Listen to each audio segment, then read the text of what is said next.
We studied the top ranking pages for 100,000 keywords and found that the top ranking page gets the most search traffic only 49% of the time. So is ranking number 1 on Google just a vanity metric? I mean, isn't your job as an SEO, blogger, or content marketer to generate top ranking results so you can get organic traffic? More importantly, what are you going to say to your clients when all they seem to care about is ranking number 1 for their desired keyword? Well, today I'm going to break down the data and give you actionable tips on what you should start focusing on right now. More importantly, you'll learn how to increase organic traffic even when you're not ranking number 1. Stay tuned. What's up, SEOs? Samo here with Ahrefs, the SEO tool that helps you grow your search traffic, research your competitors, and dominate your niche. First and foremost, I don't want you to think that I'm not saying to go for position 1. That's obviously a great achievement. But I want to argue that it's not the most important KPI you should use to measure your SEO success. A better indication of a successful SEO campaign is total search traffic a page gets. Now, before we dig into the data and some actionable takeaways, I want you to leave a comment and let me know which KPI you use to measure success in SEO. So is your main metric ranking position, traffic, or something else? Anything goes. Now let's dig into the results of our study and some actionable tips to drive more search traffic to your pages. So in our study, we took over 100,000 non-branded search queries with at least 1,000 monthly searches in the US. We then pulled the top ranking pages for each query and the total monthly US search traffic each page gets. Finally, we calculated how often the top ranking page gets the most search traffic. And according to our data, over half of the number 1 ranking pages did not generate the most search traffic out of the top 10 results. And the simple reason is because of the depth and breadth of a topic. For example, if we search for keyword research in Keywords Explorer, you'll see that it gets around 12,000 monthly searches in the US. Now, if we scroll down to the top 10 ranking pages, you'll see a couple of interesting things. First, you'll see that even though Ahrefs' blog is ranking in the 3rd position, we get significantly more traffic than the top 2 ranking results.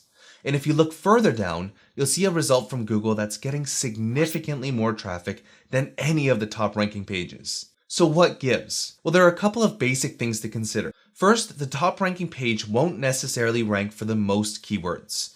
If you look at result number 8, you'll see that they rank for more keywords than any other page in the top 10. Second is the position of all keywords a page ranks for.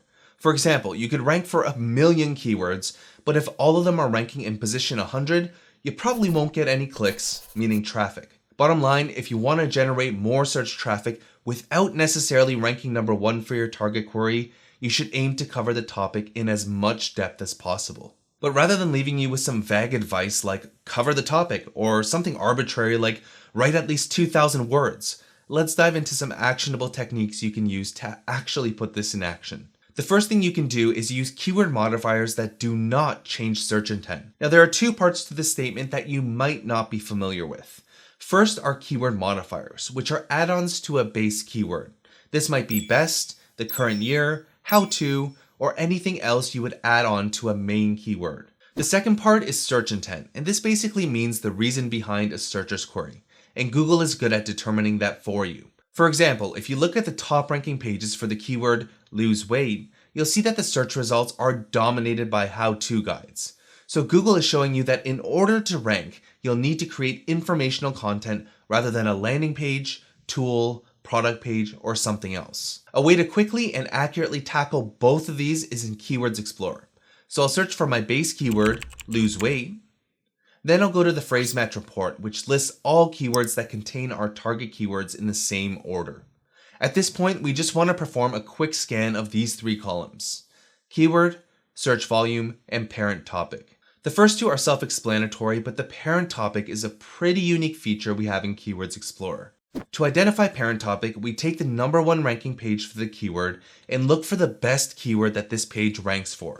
So in this case, we can see that targeting the phrase how to lose weight can also result in rankings for all of these other keywords too. And for good measure, you can click on the SERP dropdown to analyze the total traffic for the top 10 results for each of these queries, as well as search intent. On the other hand, you'll see this keyword, how many calories to lose weight, which has a different parent topic. So to me, it shows that this is a different topic and would require a separate page. So use keyword modifiers in your title, URL, and throughout your content where relevant. The second thing is to do a content gap analysis at the page level. The most common way SEOs do a content gap analysis is to find keywords that your competitors' websites rank for where yours doesn't. But when you do a page level content gap analysis, you can find subtopics that you might have missed. To get started, search for your target keyword in Keywords Explorer. Then scroll to the bottom of the page to see the top 10 ranking results. And since the results all appear to have the same search intent, we know that we should probably create a guide on this topic. So I'll copy the top 3 results in my text editor. Now, since I don't actually have a post on this topic, let's pretend that our webpage is this one that doesn't get a ton of search traffic or rank for a whole lot of keywords, comparatively speaking. Next, I'll take this URL and put it into Site Explorer. From here, we want to go to the Content Gap tool. Finally, I'll paste in the top 3 ranking pages in the top section. Now, what this is saying is show us keywords that any of these pages are ranking for, where at least one of the pages ranks in the top 10, but our URL doesn't rank at all in the top 100. Now, before I run the search, I'm going to make sure the last option is set to prefix, so we're going to do an apples to apples comparison at the page level rather than domain. And if we run the search, you'll see a huge list of keywords worth investigating. Now, we can just skim through the keywords and look for subtopics to add to our content. This one is a perfect example where we could add a section on 40-liter backpacks, which seems to be a popular query. The next thing you can do to get more organic traffic is match search intent for your target keyword better than your competitors. It's best I lead with proof of concept. Last year, we were analyzing our pages and found that we weren't ranking in the top 3 for our target keyword, backlink checker. We added internal links, did outreach, and optimized the page to be lightning fast. But for whatever reason, our rankings and traffic stayed stagnant. Since you are now a master of analyzing search intent, check out the top 5 ranking pages and tell me what you notice. They are all free tools. So we updated the page and added a free version of our backlink checker tool. And the result? A significant increase in search traffic, a significant increase in organic keyword rankings, and the #1 ranking spot for our target keyword. But hey, I get it. We're a software company and you might not be, so a tool may not work for you. Here's one more example.